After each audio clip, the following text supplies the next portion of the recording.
D&D combat is boring. And I think there's some fixes, but I do just think that D&D combat is boring. Welcome to D&D Car Thoughts, where I sit in my car and I think about D&D. So what do I mean when I say D&D combat is boring? Well, if you think about it, right, I want you to put yourself in the shoes of someone playing a fighter. When combat starts, that's when your class, your character, that's when you do pretty much everything that your character does.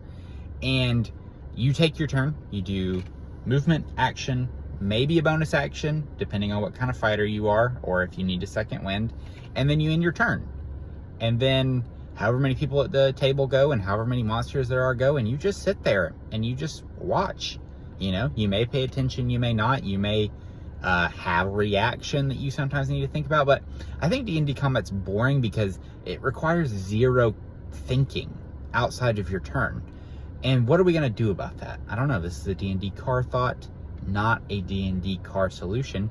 So if you have any ideas on how to make combat a little bit more spicy, a little bit more interesting, within the confines of 5th edition Dungeons & Dragons, I know you can tell me just to go play another system, but that's not what we're talking about today.